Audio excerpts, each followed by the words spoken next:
Hi friends, welcome back. Salem view properties. நம்ம சேனலை மொதல் பாருங்கன்னா ஒரே ஒரு சப்ஸ்கிரைபர் பண்ணிக்கோங்க. அப்போ தான் நம்ம போடுற வீடியோ உடனுக்குடன் வந்து சேருங்க. சேலம் அயோத்தியாப்பட்டினம்ங்க, ராமர் கோவிலுக்கு பேக் சைடு இருக்குங்க இந்த வீடு. கிழக்கு திசை வீடுங்க, லோ பட்ஜெட்டுங்க, 2 பெட்ரூம் உள்ள வீடுங்க. இது கார் பார்க்கிங் இருக்குங்க. இந்த வீடோட ப்ரைஸ் வந்து பார்த்திங்கன்னா 57 லட்சம். கார் பார்க்கிங் இருக்குங்க, 2 பெட்ரூம் உள்ள வீடுங்க. அது இந்த வீட்டுக்கு லோன் வேணும்னாலும் நம்மளே அரேஞ்ச் பண்ணி தருவோம். பாருங்கள், கிச்சன் எல்லாம் பாருங்கள், சூப்பராக நல்லா கொஞ்சம் பெருசாகவே கொடுத்துருக்காரு. மார்பிள்ஸ் எல்லாம் சூப்பராக போட்டிருக்காருங்க. கிழக்கு திசை வீடுங்க, 2 பெட்ரூம் பாருங்கள். முன்னாடி கார் பார்க்கிங் பாருங்கள். முன்னாடி வெளியிலேயே போயிட்டு வந்தோம்னா முன்னாடியே ஒரு பாத்ரூம் வருங்க.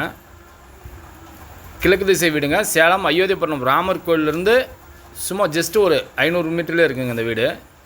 மேலே ஒரு பெட்ரூம், கீழே ஒரு பெட்ரூம் வருங்க. உங்களுடைய வீடு மனை வாங்க விற்க விளம்பரம் செய்ய நம்ம சேனலை கான்டாக்ட் பண்ணுங்கள் ஃப்ரெண்ட்ஸ். சேலம் அயோத்தியாப்பட்டினம் கிழக்கு திசை வீடுங்க, லோ பட்ஜெட்டுங்க அது. Thank you friends. நம்ம அடுத்தடுத்த வீடியோ சந்திக்கலாம்.